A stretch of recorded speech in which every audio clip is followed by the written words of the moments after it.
The Spanish Announce Table. We have reached episode 256 of the Spanish Announce Table. Tom, do you know what that means?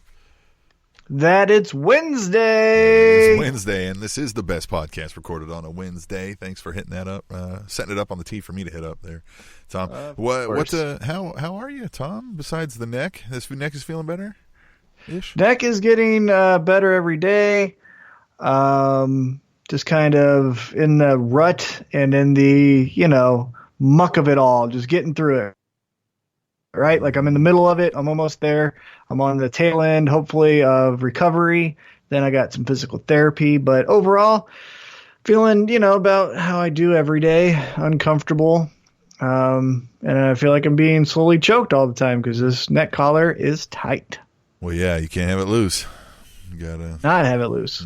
Although I am sleeping in a bed now, so that's good. I got a pregnancy pillow, courtesy of one of Emily's sisters-in-laws. So I'm using that. So I am able to sleep on my side, which is good. So the lower back isn't just being constantly pressured on throughout the night. So that was cool. How does getting a shirt on and off, now that I'm looking at this thing, that's got to be somewhat difficult. Oh, that was one of my first goals. I can do that pretty well now, right? So I take it off. Well, Emily will take off the neck collar for me, and then I will gut through getting the shirt on. Oh, so you take the neck collar off to get the shirt on. Well, sometimes you can put it on over, right? Right. But I don't have too many shirts that have that huge, right. You don't want to stretch. I don't have. Right. I don't want to stretch the neck of my shirts, and I also don't have a lot of button ups, so there's not really ones I can, keep loose like that. So I was like, I don't want to stretch any of my nice shirts, and my wrestling t-shirts. Polos. Yeah. Nice. And so I've been taking this off and then putting on a t-shirt, then putting it back on. But I'm able to sleep on my side. That's been how does getting that me go then? more sleep. When the collar's off, are you worried like, oh shit, I'm going to... No, I mean, I stay pretty stable, and I put my arms kind of at like a 75 degree angle, and then just throw it on. Okay. It's not fun. There's a discomfort. Comes definitely running in and clips you at the back of the knees, and then everything's fucked. Then everything's done. Yeah. It's discomfort for sure. I'm not saying in any way like, oh, it's easy. Ho, ho, ho, ho, ho. I'm putting on shirts. No, every day sucks. But it's getting better. It doesn't suck as much as it did yesterday. That's the good thing. Yeah, and you still got, not to be the, not just keep pounding the here's what sucks a drum, but you still got a ways to go in this thing yet, huh? Still got a month. All right. Well, third of the way done then? Sure. Hopefully. Well, if I need surgery, then man, I'm not even 10% done. Then I got to wear it after next surgery. Oh gosh. Yeah. That's rough. Like 9 months in this son of a bitch. But right, so we'll see. Outside of that, did you have any fun activities or anything this week? Or? You know what? I did not. I took part in the goal of another person, and that other person was Emily. Emily is a great, fantastic baker. However, she had been wanting to make a London fog cake for some time. Finally did, and I was on the other end of that cake, reaping the benefits. Ate it. It was delicious. For those who do not know what a London fog cake is, has a little bit of coffee, has a little bit of caramel, has a little bit of tea, has a little bit of chocolate. It is fantastic. Emily did very, very well. She did spectacular. Also, may have mentioned it last week, but to follow up on it, if I did, and if not, here's news. My company was named one of the 10 best small companies in Kansas City. And we were interviewed this week to say, like, what's the culture like at the company? What's the benefits of here? What are some of the struggles of being in a small business? Yada, yada, yada. We're up against some companies such as Charlie Hustle, if you know Charlie Hustle. Yeah. Ripple Glass, another one here in Kansas City that's making waves nationally. So we were very fortunate to be a part of those groups. We got interviewed, so shared our culture and stuff like that. Also, I've been training new hires. We've expanded our team. We've doubled in size. So now I have an employee that works underneath me, not physically, but in the hierarchy of the company. So I'm training her, getting her up to speed. She's able to she's really sharp. Her name is Emily as well, but her name is Emily. Her initials are EEE. And so I've been having her try to do the EC3, the EC, how he puts the 3 across his chest. I've been having her try to do that across her shoulder, like, because, the chest would be inappropriate, but like just across the shoulder. And she's kind of catching on. Yeah, we're going to get that. We're going to get that to work. We're going to. Well, if you show her EC3, she might catch on. Maybe, definitely. So yeah, it hasn't been the most, what should I say, spectacular weeks in my life, but it hasn't sucked. I'm getting better. That's the most important thing. What about you? What's new with you? Started the side gig at a friend of the show, Dustin Kaufman's new comedy club. He opened the doors to the public for the first time last weekend. Well, Thursday through Saturday I was there, and running the sound for him. And it was crazy, Tom. So he's had to push back due to, they had to get rid of a contractor and then had to get somebody else on board, right? And then he's run into having to wait on inspections and that kind of stuff, So, like, they passed their final fire inspection 3 hours before they opened the door. They're still awaiting their health inspection, so they couldn't serve food, so they had to go, like, buy a bunch of, like, snacks to just give away for free. You know what I mean? Like, but they paid this comics and they're ready to go, right? And they're like, well, we might as well offer up, people to, come in. So, but now they've got, like, the weekend shows were still great. I mean, the Saturday night, the first show was damn near sold out. Great guy, Colin Kane. I don't know if you've heard of this guy. He's an insult comic. Okay. And Tom, he's amazing at it. Everybody in the room, he could just roast. I mean, without fail. He was super funny, and he would engage people. He'd do the bits where he'd call somebody on the phone, like an unexpected, you know what I mean, family member and stuff like that. Like, he was just great, like on spot all the time. His opening act was Gary Michael Anderson. These guys are out of California. He was super funny. And then there was local comedian Andrea Kaspari, funniest. Okay. She's also a high school English teacher, so that's fun. Some fun stories in that. So it was really cool, though. It was fun. I like stand-up comedy is probably, if there was two loves, there was in the arts, it was pro wrestling and stand-up comedy. So I'm a big fan of this. All right, I'd like to know what that insult guy. I'd like to know his insults because I got some good ones. Man, he would just start asking audience members questions. You got to watch some of this guy's stuff. Find him on YouTube, Colin Kane, and he would just like. Well, it just started out like right out the gate. Like, I knew he was an insult comic, so I understand, right? It comes right out the gate. So I'm running the sound, right? And he comes out. It's his, like, he's the last guy, right? He's the main eventer, and he's like, yeah, keep it going. So like he's doing the keep it going. So Dustin's over at the sound booth, and he's like telling me to keep the music cranked up, right? Don't be fading it down, right? So I'm cranking it up, and I'm looking at Dustin. He's like giving me the thumbs up, and then I look back at the stage, and Colin's over there like telling me to turn it down. And then he's like, "Hey, yeah, no, you can turn it off now." And he's like, "Great, we got a fucking retarded guy working in the sound booth over here." I mean, it just starts right, and I'm like, "Hey," and then I was like, "Oh yeah, all right, all right, he's a fucking right, yeah, that's what he does." And I can't even like remember some of this, but I mean, they were ragging on the club because the club's in the state it's in, right? Like it's in a half. Ready to open, right? And so the opener, Gary Michael Anderson, he opened with his fun line was he was like there's a hacky joke that we do as stand-up comedians when there's a really shitty club that we're working in, and he's like, but this time I can say it with all sincerity that this club's going to be really nice when they finish it.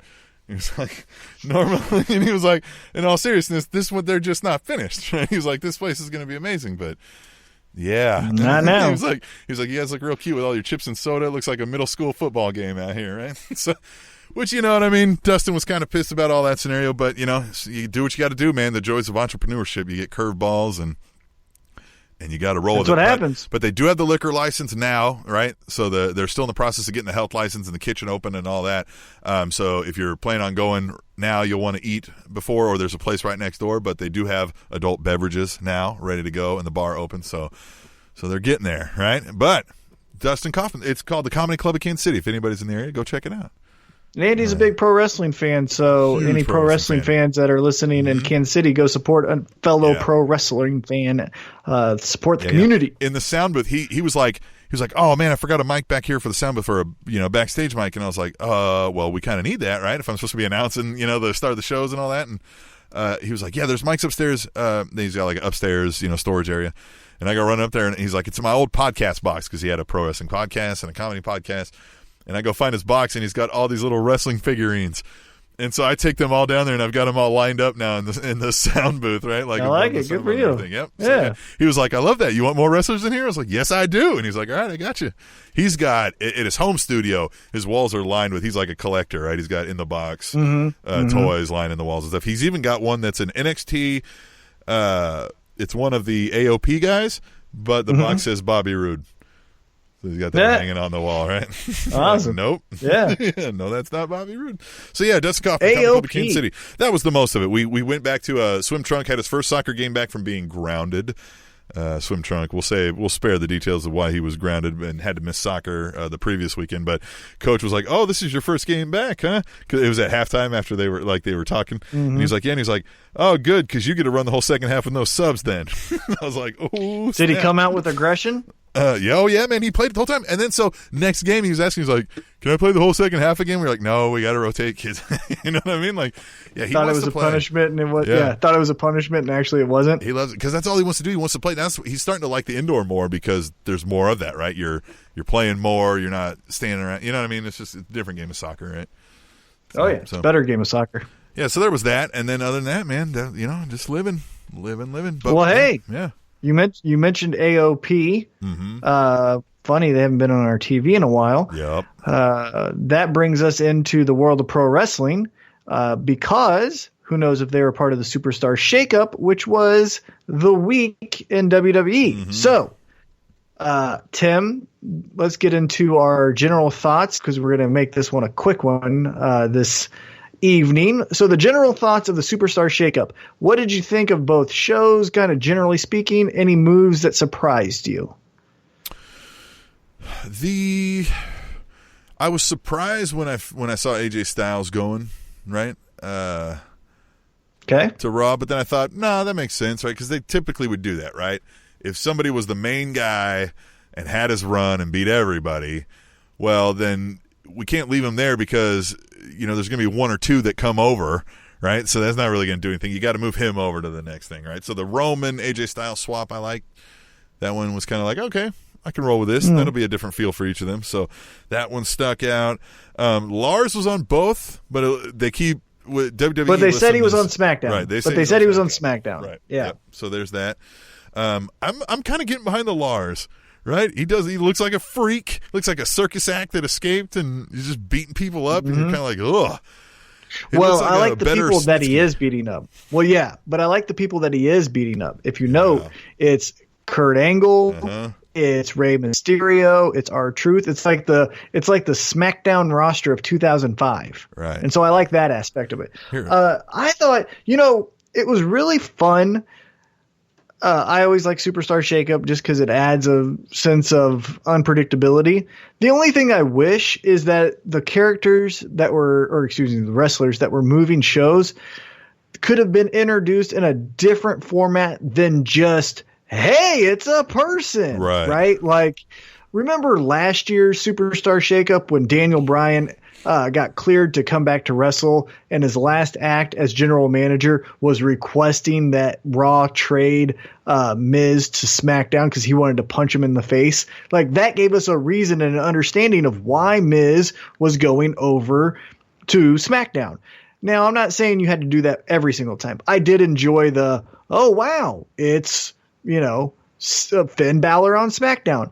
But I wish there was a little bit more storyline with some of them, right? Have Rey Mysterio request to go to Raw because he still needs vengeance on Andrade or something to that effect, to where there's a little bit more storyline than just the guy's on a new show, the girl's on the other show. That was my only criticism of how they did it with every single person. With that being said, though, I did enjoy the tease from Vince McMahon saying the biggest acquisition in SmackDown history was coming. Now, to him, it was Elias, which was funny, but then it turns out to be Roman Reigns. And so that was good. That was a great cherry on the top of what was the Superstar Shakeup. So I enjoyed that. But do you want to kind of break down Raw and get into SmackDown kind of typically how we usually do it? The Superstar Shakeup was throughout the week, Tom. We had Raw. Kicking it off, they bring out Stephanie and Shane, right? They're out there. Shane's doing his heel thing. I guess he's speaking French, I guess. I don't what'd you think of that segment? I mean, I like that the McMahons are on the same side now, although it's weird that, hey, we're just friends now because you did a bad thing to Miz, a guy we don't even really like. Right. I thought the segment was a little weak. I don't know. Stephanie, I never get. Like, I never know what she's doing. I'm ambivalent towards the McMahons right now because they're so vague in what they are. They're just plug and play, right? We need a villain, we'll be the villain. We need a babyface, we'll be the babyface. And so you're just flipping and flopping. You're like the Big Show. So then I just don't care, right? And so when they came out, it just made me go like, I don't care. Now Miz coming out made a little bit more sense. So they're going to continue that, but now on Raw. And again, that doesn't I don't know why, right? Like that's a good storyline. I guess, you need 3 hours to fill on Raw. So you have a built-in storyline. So you don't have to do a lot of legwork. So you can just add segments to what's already an existing storyline. But why would you move Miz from a story? Like if we're kayfabe here, right? Like what was the reason of moving him? It doesn't make any sense. Yeah, that's true. You rewarded him by going to the A show. And so what was there? It was just, he shows up. Well, who made the change? Yeah, I get that some of it is just, hey, corporate came down and said, you're on this brand now. I get some of that. But, yeah, you're right. When somebody's deep in a story, like seemingly in the middle of it. But I think some of that's what they want. They want you thinking, well, they're in a storyline. They won't switch them. What? Right? Like, oh, I got to tune in to see what happens. What would have been really cool? And again, I don't know the backstage of it, so tweet the table and tell me I'm dumb or whatever. I don't care. But you really want to have fun with the Superstar Shakeup where you say all brands, every talent is up for being traded? Have Shane bully the Miz and send the Miz down to NXT. Right? Yeah. Like that would make more sense. Like, hey, you lost to me at WrestleMania. You prove that you're not even main event worthy. Go back to NXT. And then you could be like, I'm a 40-year-old man. Look at me. Yeah. Well, and you could have Miz win a match to get out of NXT, right? Like, blah, blah, blah. You could get him back on the main roster. But that's what I'm saying. Punish him. What you did, again, if we're all thinking this is real, is you rewarded him by saying now you're on the premier flagship show. What? Yeah, right. That make no fucking sense. Right. Well, what also doesn't make sense is the War Raiders are now the Viking Experience. They both have new names.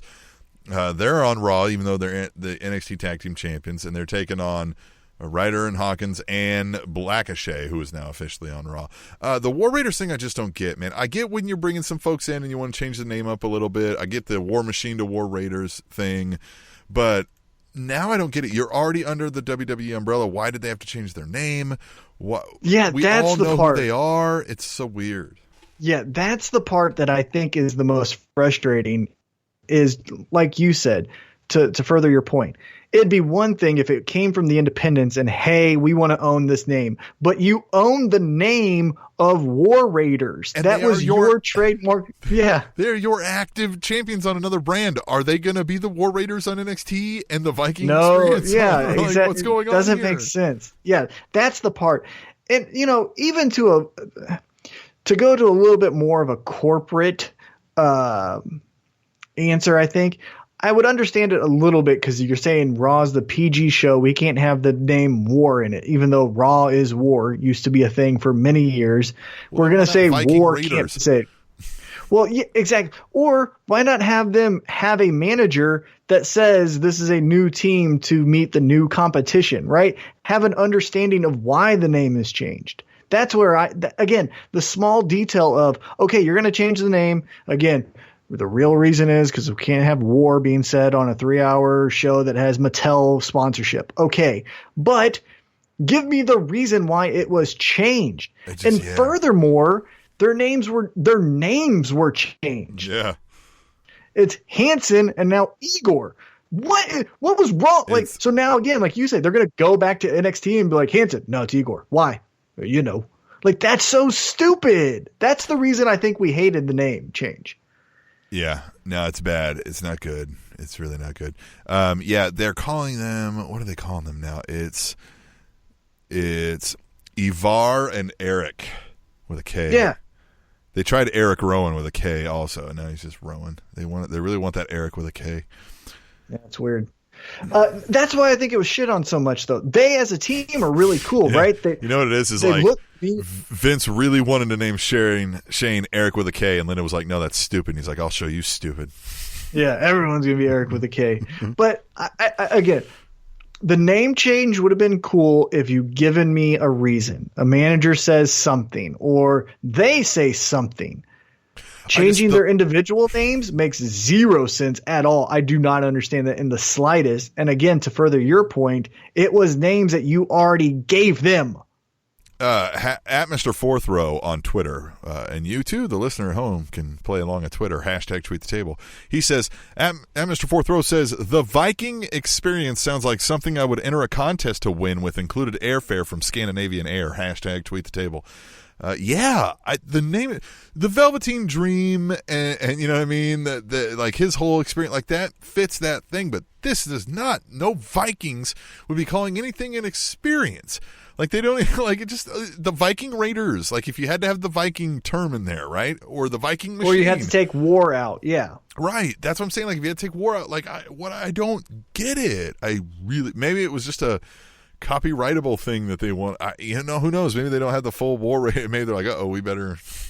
I don't know. It was a big, for the first impression of the Superstar Shakeup, it was a big miss for me. Call them the Vikings. That would be 10 times better.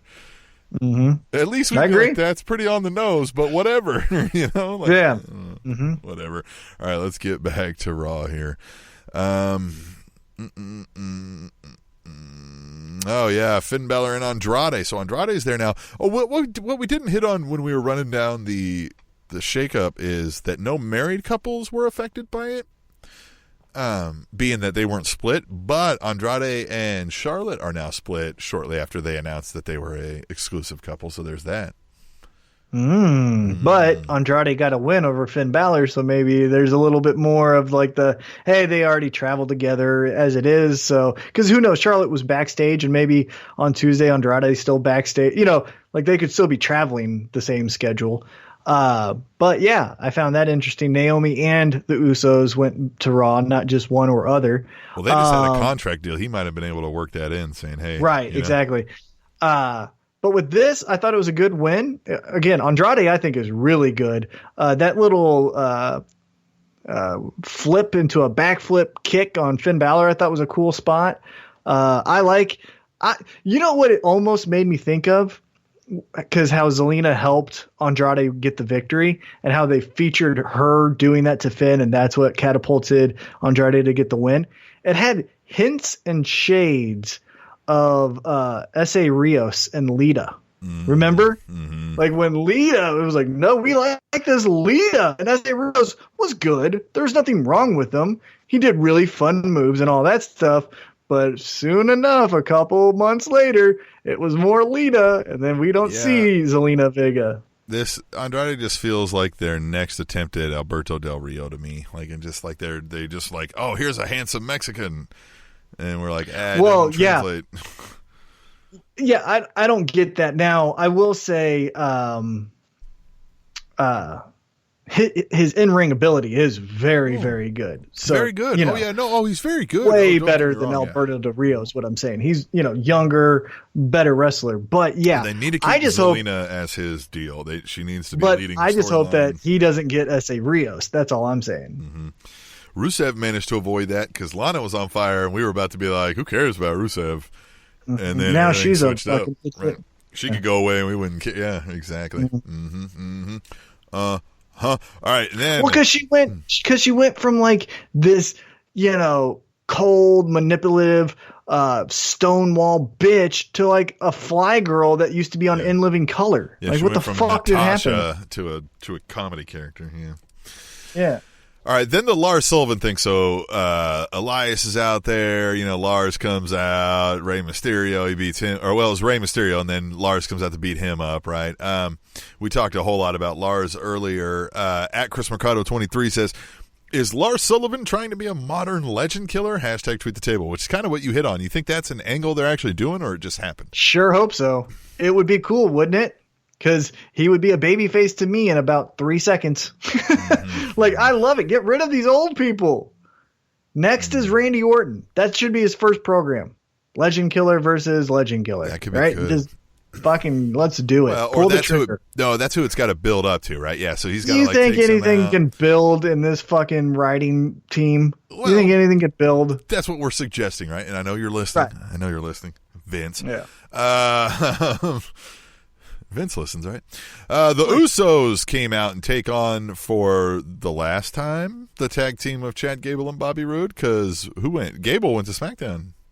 Which I think is awesome. Gable should be the United States champion. I think the Olympic hero thing with the United States champion, I think him and Samoa Joe should have programmed yesterday. I think that's money right there. With the Usos being on Raw, I think that's perfect because they are the best tag team. And again, if you're saying Raw is the flagship show, you need to have the best tag team.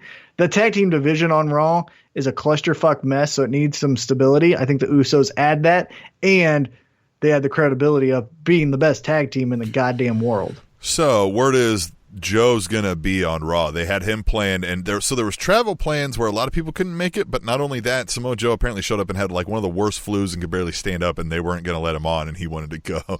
Apparently, they were gonna have a big deal. Like maybe that would have been the Lars spot, might have been his spot there on Raw. And so I think he's going since they sent Balor over. I think they're sending him over to Raw. But they didn't announce it unless it's going to be a surprise because they announced the full list. No, they didn't announce it, but that was all the plans. Now, again, maybe that changes. I don't know. But, yeah, apparently he was, like, rotten sick. But, again, that's all conjecture. We don't know. We don't fact check, of course. So who knows? I'm not going to call Joe up and be like, yo, Joe. Well, what I would do is I'd keep Joe on SmackDown as United States champion. You know, this stupid show where it's the Shield 9 millionth time final chapter, whatever the fuck it's called. That can't be the only match. So then put Finn's title on the line against Andrade again. Have Andrade beat Finn for the Intercontinental title. So you keep the Intercontinental title, the better of the two belts, on Raw, and then Samoa Joe can stay on SmackDown. And again, I get what I want, and you get Chad Gable to take out Samoa Joe, come your new Olympic hero. That's what I want. God damn, that's a good storyline. At B_double_D says, there's been so much blending of brands around WrestleMania season that I actually forgot who the hell was on what brand anyway. Hashtag tweet the table. That's very true. Outside of the AJ Styles and Roman Reigns, none of those talents to me solidifies what brand they were on. Now, the Usos, I guess, a little bit. They've been SmackDown since the jump and really haven't been on Raw to like jump around like Becky Lynch did there for a little bit. But yeah, other than those two talents, and Seth Rollins, I guess, would be a Raw talent in my mind. Yeah, none of them scream they have to be on that one show. Mm-hmm. Yeah. All right. Let's see. Where were we at? We had the Sami Zayn on A Moment of Bliss. Did we get an official that Zayn is on either brand? Did we get that? He's on Raw. He's on Raw. Yeah. And how awesome was that? The playing of the music 3 times. And he's like, hey, and watch this. Ole, ole, ole, ole. And then he's like, you idiots. Well, yeah, and I love how he still turned on him, right? Like, it was just, it was great. Yeah, he's on fire right now with this. I can't wait to see where more of this goes. I love it. He is so much fun. And think of this. Just think of this. Maybe not a year ago because they were both heels, but let's go 2 years ago. If you were to say in 2 years' time that Kevin Owens would be the Big O honorary member of the New Day and Sami Zayn would be the one shitting on his hometown, I mean, would you even consider that? Like, no. And now look where we're at, where Kevin Owens is the endearing babyface that we all like. He's fun. He's awkward. Isn't that cute? And Sami Zayn's the one we're like, you dastardly bastard. You shut your mouth. How awesome is that? Wrestling can be great sometimes. Wrestling is fun. Okay. The Iconics taking on Bayley and Naomi, who Naomi is now on Raw. As we discuss, Bayley, we'll know when we talk more about SmackDown, is over there now, but she manages to get the win with Naomi against the Iconics. But the Iconics, so the women's tag champs get to bounce around. I don't know where they'll land when they lose the titles, but yeah, I don't. One comment that Bayley made on SmackDown, we're jumping ahead a little bit. is how she and Sasha Banks spoke into existence the women's tag team title. Why? Well, here, allow me to speak into existence the elimination of the women's tag team championship, because it's fucking a waste of space. Who fucking cares, man? And I'm not saying it's a women's thing, but for you to have the only championship that bounces around all of these brands, and that for it to be in the middle of the show where it's not something like closing out the end of pay-per-views, man, get the fuck out of here. And again, it can move to where it's awesome and it's amazing. I'm not saying it can't, but as of now, miss me with all that bullshit with the women's tag team title belts. They look cool. I love the Iconics, but I don't need it. Get it out of here. This is where I say the brands need to be more distinctly different. Have a brand that has the women's tag team division. You know what I mean? Exactly. Like, it doesn't have to be the only thing it has, but it also has that, right? Like, it has that. And then the men's tag team division is over on one of these other brands. And the cruiserweight division is on one of the brands. And, like, you just mix and match, man. It would feel much better and more different. And we wouldn't have to have these multiple belts across multiple brands. Like, yeah, it's a clusterfuck mess of just bloated constipation. Yeah, it really is. It really is. I like that. That's a very good on you. That's good. Yeah. EC3 getting served up to Braun Strowman because EC3 is just not welcome anymore.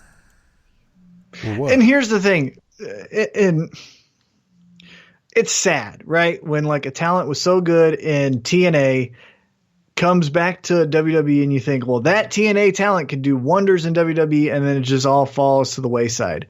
That's sad. However, I'm not joining any hashtag give EC3 a chance. Yeah, I mean, or fuck that. I don't. He ain't it, man.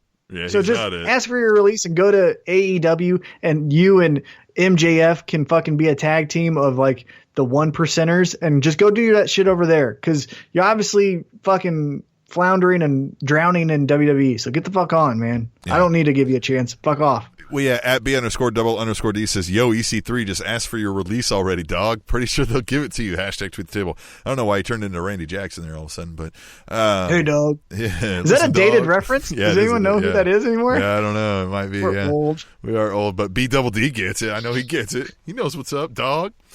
It's a no for me, dog. To EC3 also. You know, it's like, I mean, like, I liked EC3 again in TNA. Now, given the chance to shine in a more prominent storyline, yeah, EC3 can do well, but he's not going to get that chance to shine here in WWE with the talent they have now. It's just not going to happen. So, again, why are you here? Yeah, and for me, that 1%er can only be a main eventer. You can't say a 1%er in the opening story or in the opening match. So if you're going to be the 1%er, you have to be in the main event. And to be in the main event, you've got to go either back to Impact or AEW or Ring of Honor. Like, you're not as good as Seth Rollins. You're not going to be in the same spot Roman Reigns is. So if you're not going to be in there, just get the fuck on. That's what, again, now if money's great and all that and you're okay, hey, fucking keep going. I don't give a shit. But I don't think twice that EC3 is getting buried. I just go, oh, okay, loses again, and I move on. Not joining no fucking hashtag. Yeah, no hashtags for EC3. All right, Becky Lynch taking on Ruby Riott, and the Riott Squad is broken up because Liv Morgan went over to SmackDown, right? Yeah. So good. Yeah. Look. For as much as we were saying, like, oh, poor EC3, he got put through a table. How many fucking times did we see the Riott Squad just get their asses beat by Ronda Rousey or Charlotte or Becky Lynch? So they didn't look aesthetically pleasing as far as three people together because it made no sense. We were, again, never given a reason why. So yeah, break them up. Fuck them. And Liv Morgan, I like looking at her. Get her by herself. You know what I mean? Lacey Evans confronts Becky Lynch, and then Natalya is there to take her on. You know, there's all that mess that went on there. Lacey Evans, I'm kind of glad they fast-tracked her up to a main roster. I'm glad they're finally starting to do something with her now. But she's clearly, you know, from an athletic standpoint, and she's fine enough on the mic to get her out there compared to some of these other folks they keep running out. You know what I mean? I could see some good stuff for her in the future. Well, I love Becky. This is my point on that storyline, and it's just from watching television only, not on Twitter. Now, on Twitter, Becky Lynch is still killing it as always, right? Just digging into Lacey Evans, saying, "Oh, you're a blonde from the Carolinas and you do a backflip. Are you sure Ric Flair's not your father?" Like, it's fucking perfect. However, on Raw and SmackDown, the writers or her needs to take a firm stance and put their foot down and get back to being Becky Badass, because this Becky Two Belts where I'll just knock the heads off all you dopes, generic promo, that's 2 weeks in a row, right? And again, week after WrestleMania, the glow, the honeymoon phase is still there. I get it. Week 2, okay. Shakeup, stalling. I'm still gonna buy into it. But next week, I gotta have Becky Lynch, I don't know, get arrested again. Not that, but something needs to catch my attention. Because on Twitter, like I said, she's still murdering it, but she's becoming very generic. Well, that's what they forget. It's that it's not that like, oh, she made it, we all like her now, we're just gonna like her forever. No, it's that we liked what she was doing, and you know what I mean, like it was the coolest thing anybody was doing was her attitude, and so you have to keep swagger, doing it, right? Yeah, you have to keep doing it. Her attitude, her swagger, all have to be there, and right now it's not. It's a caricature of what it was, just like a little, not a caricature, it's just like a shell of it. Yeah. All right, anyway, let's see.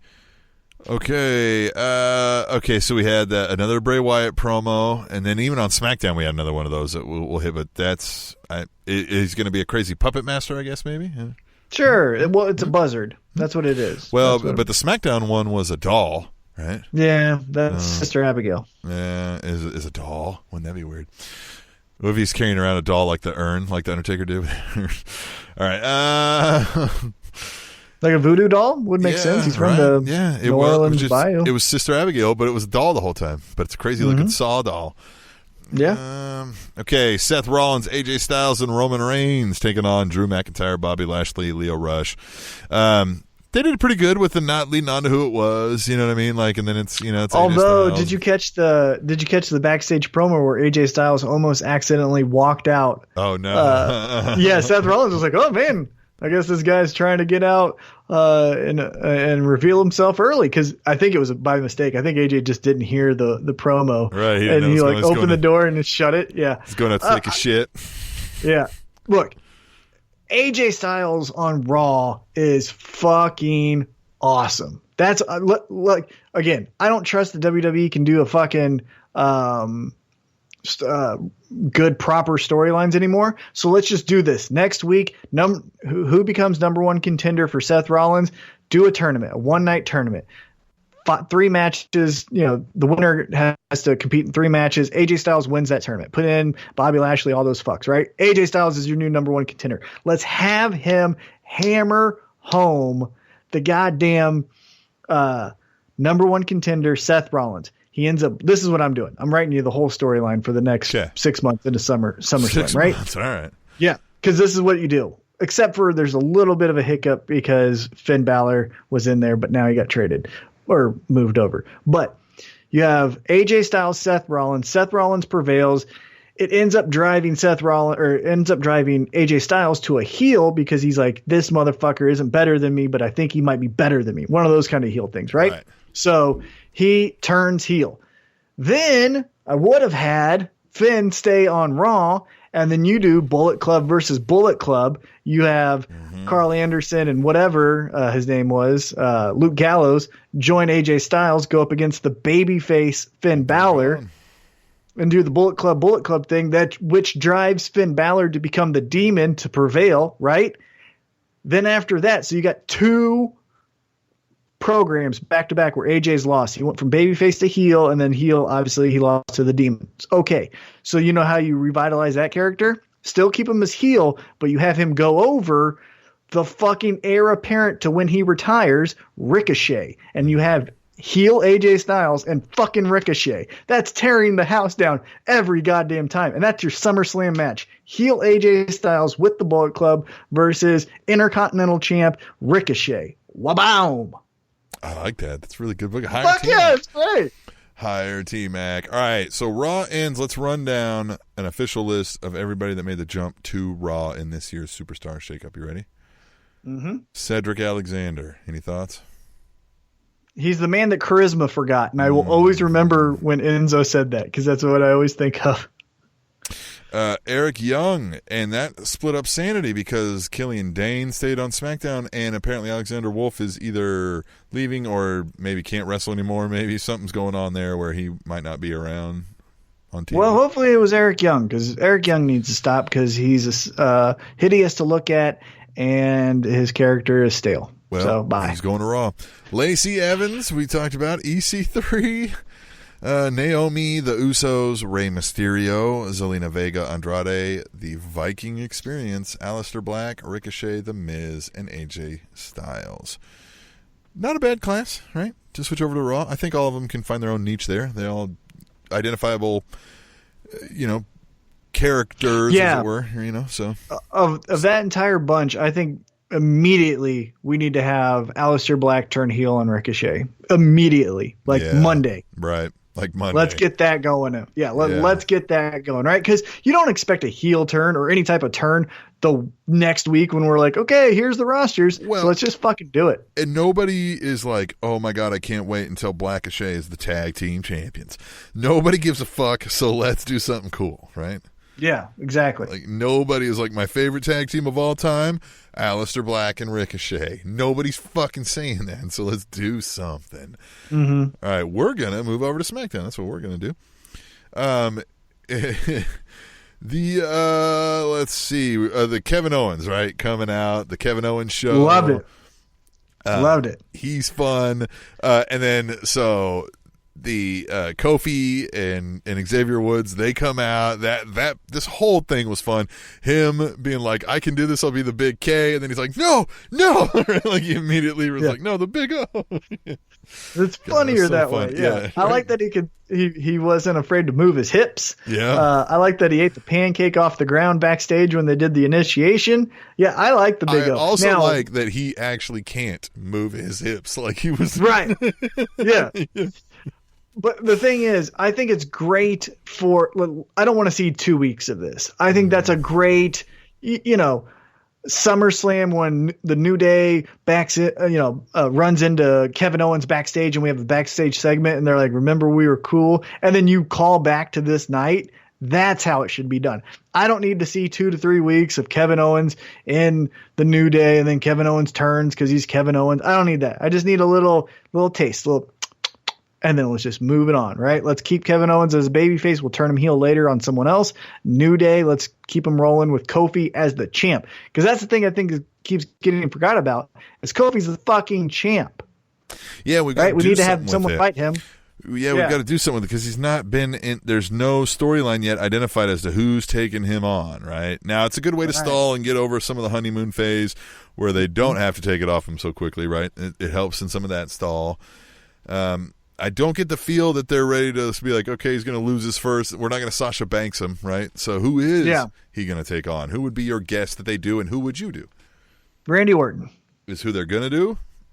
No, that's who I would do because it's a good – right? Like if I told you Randy Orton beats Kofi Kingston, become champ, you'd believe that, right? Yep. So it's someone who it's not like it's not a Jinder Mahal type of contender where you're like, well, no one's going to fucking let this guy win again. He sucked, right? So Randy Orton winning would be believable. So the aspect of unpredictability is still there, and it adds good credibility to Kofi Kingston to get past a Randy Orton. So then let's say he gets through 3 contenders, having one of those names be Randy Orton makes you seem like a stronger champion. So that's who I would do first. And what the fuck is Randy Orton doing? Nothing. Yep. He could do that. He could beat Bray Wyatt because Bray Wyatt. No, he's going to Raw, huh? Wyatt, maybe not. Maybe he's going to SmackDown. Maybe not. Yeah. He comes in, and since he'll come in with this hot new gimmick, they'll make him lose his first 7 matches. I mean, you could really do you could have him go through Randy Orton, and then Kofi could go through a Lars Sullivan because that's going to fizzle out quick. So might as well get the match out of it now, and then have him himself, right, and then have him take on the emerging Bray Wyatt, who went through 2 guys on the mid card, and now, oh my God, is the darkness of the Buzzards going to overtake the brightness of the New Day? Right there you fucking go. There, Right, then he wins that, and then the next, then you're like SummerSlam. Then Big E turns on him when he comes back, and then that's what fucking get back. Right, and he's like, "You brought the Big O in?" Like that's why he's mad. You forgot about me, because then you could because that's how you can get Big E pissed. Well, that's how you get Big E pissed, right? Yeah. Is you just make in 2 weeks another honorary member. Right now it's I can't think of another baby face that's still on SmackDown. Who went over there? Who went? Roman Reigns. It could be Roman Reigns as an honorary member. He's the Big G. He's Big G, Chad Gable, right? And then he's out there doing something stupid. Well, you do the big dog with Roman Reigns, right? And he can be an honorary member. Otis. And then you do Otis, right, exactly. And then when Big E comes back, he's like, you motherfuckers think I'm just replaceable? And that's what causes the heel turn. Mm-hmm. I like that. Good. Man, hire T-Mac. All right. Intercontinental Championship, Finn Balor, Ali. I don't know if the title was it's a non-title. But, yeah, good match. I mean, Ali, I felt like just missed an opportunity to catch fire. It all transferred to Kofi, Yep. Yeah, he just looks at him and goes, what could have been? Man, if he wouldn't have got concussed or whatever it was, right? You got to hide that shit next time. Yikes. No, don't listen to T-Mac. Don't hire T-Mac. Not for medical advice, obviously. I'm in a goddamn neck collar, but hire him hire me for writing. You'd be in the writer's room. Fuck that guy. Get him off the doctor's table. Let's go. Yeah. I wrote this. He needs to do the heel turn. God damn it. Time for rewrites. I've got to record the podcast. All right. And then they went backstage and they were doing Big O's initiation, which was so fun.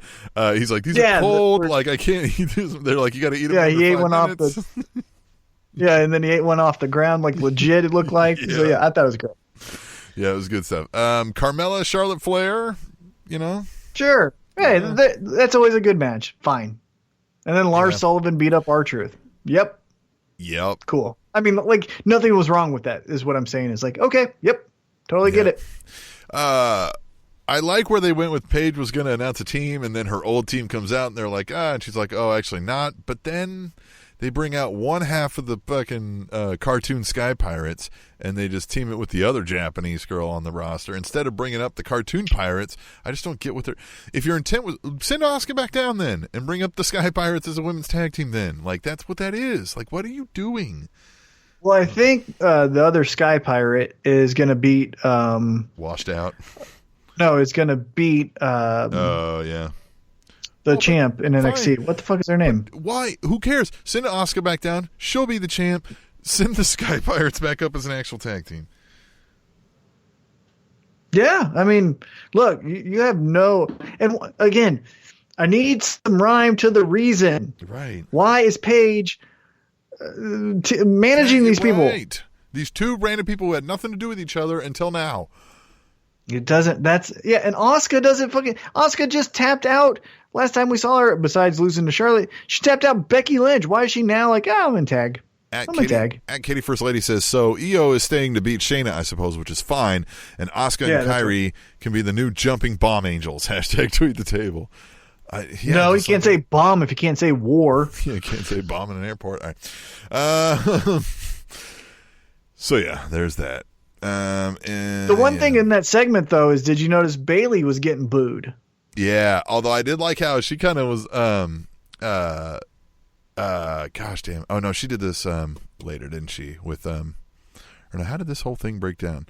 Yeah, Becky Lynch was out there, right? And then Becky Lynch came out, and then everyone, right. And then Bayley was getting she was booed. like, oh, we haven't seen each other in a while, right? Like, that's the fun stuff. Get into that. Like, they need to go at it.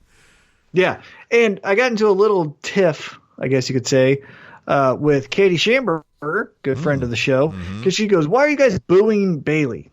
And I said, because it's a stale product. And then she went into the whole, like, I respect people who work hard and do what they're given. And I'm kind of shitting on that response because you don't fucking know. Could be Bayley's idea. They're like, I just want to keep on doing this. But Bayley stated on SmackDown, I left all my hugs on Raw. Okay, so now you've established, and I'm taking you verbatim, that you do not hug anymore. So the fuck do you do? Yeah, what? Gimmick. This is a gimmick world. So if you no longer hug Right. and you just say, I want to be champ, well, so does the fucking girl in the 5th row. So does the guy in the 10th row. Like, and this is you all doable. have to do something. This is all doable. You can make one of your prominent storylines is Becky, like, saying, like, no, fuck that. It's now my time, right? Like, and her fucking turning her attention. Bailey. To Bailey to Becky. And then, like, she's like, fuck this. Like, okay, I came in here. I had the dream. I couldn't believe it. I was overwhelmed. All I want to do is, like, that shit's done. Now I'm here. Like, it's not a dream anymore. It's my life.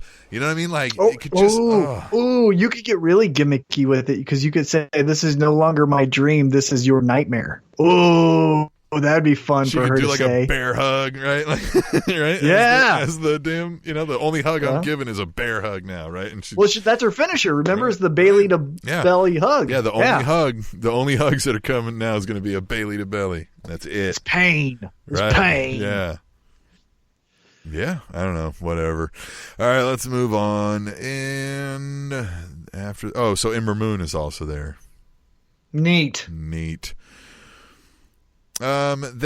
Rusev, Shinsuke, and Cesaro took on the Brand New Day, which I thought was a nice touch, them calling them that. Apparently, Sheamus might be slightly injured from what I was reading online. I don't know, but he might Daniel Bryan as well. Yeah, yep. So, again, then we get the Roman Reigns thing.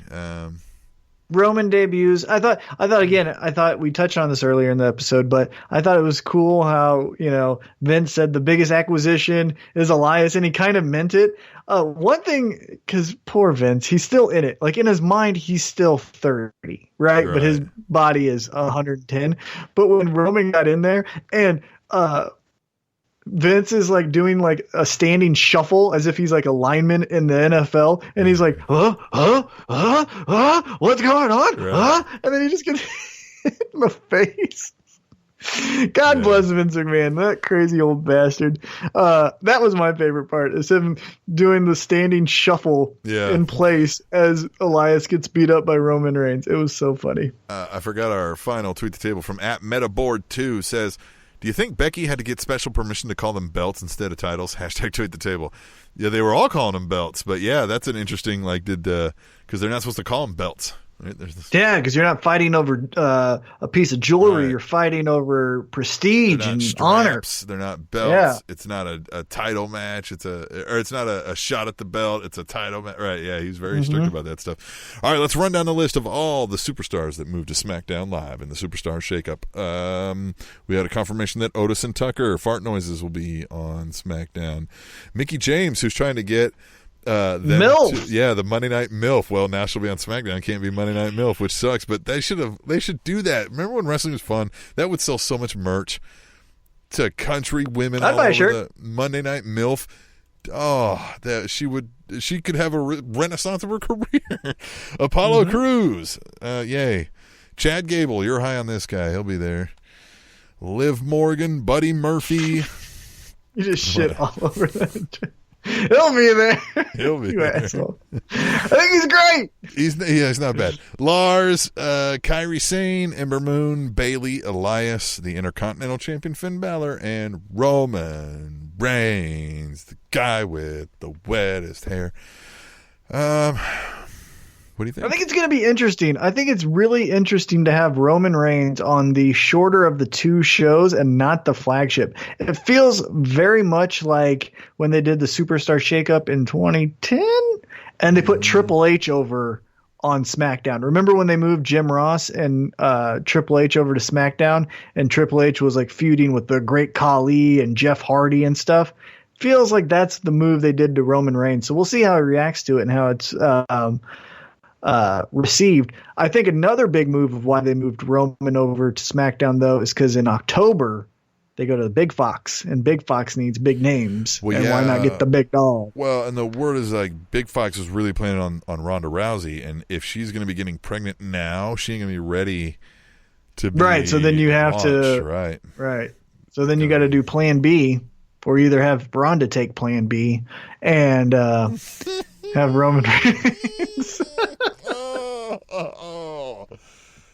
Yeah, that one hit me. That's a joke to end on. That's a joke to end on. Let's get out of here. Yeah, we'll come back next week for episode 257 of the Spanish Announce Table. Fun fact, Jerry Lawler and Dutch Mantell, or as you know him, Zeb Coulter, were born the same day. The Spanish Announce Table.